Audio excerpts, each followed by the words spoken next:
মাহমুদুল্লাহ রিয়াদ এবং সাকিব আল হাসানের প্রমাণের কিছু নেই বলে জানালেন বোর্ড সভাপতি নাজমুল হাসান পাপন। এদিকে ভারতের বিপক্ষে ম্যাচের দিন ঘুমিয়ে থাকা নিয়ে তাসকিন ফ্র্যাঞ্চাইজি লিগ খেলে দেশে ফিরলে তার সঙ্গে কথা বলে সিদ্ধান্ত নেওয়া হবে বলে জানান তিনি। মিরপুরে প্রায় 4.5 ঘন্টা ধরে চলে বিসিবির বোর্ড মিটিং। বিশ্বকাপে বাংলাদেশ দলের সিনিয়র ক্রিকেটারদের পারফরমেন্সে হতাশ হয়েছেন নাজমুল হাসান পাপন।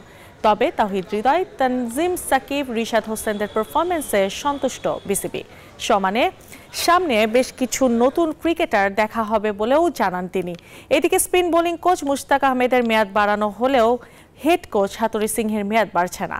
ফেব্রুয়ারিতে শেষ হতে পারে হাতুড়ুর মেয়াদ।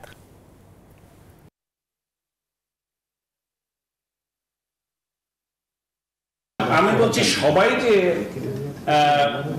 ডিফেন্সিভ মোডে খেলেছে তা না, চেষ্টা করেছিল এবং জানি না, তবে আমার মতে চেষ্টা করে যাওয়া উচিত ছিল আনটিল দ্য লাস্ট। মানে এটা চেষ্টা করা উচিত ছিল আনটিল দ্য লাস্ট, যে আমরা 12 ওভারেই জিতবো। এইটা যদি বলেন, এটা আমি একমত। আমাদের নতুন যে স্টেডিয়ামটা পূর্বাচলে, Sheikh Hasina international cricket stadium, ওটার টেন্ডার প্রসেসটা এবং বিড ডকুমেন্টটা কি হচ্ছে না হচ্ছে, যাদেরকে আমরা এটা আউটসোর্স করে দিয়েছি, আপনারা হয়তো জানেন, আলাদা কমিটি করে ওরা একটা প্রেজেন্টেশন দিল। দেখলাম যে আমাদের কোনো আপত্তি আছে কিনা।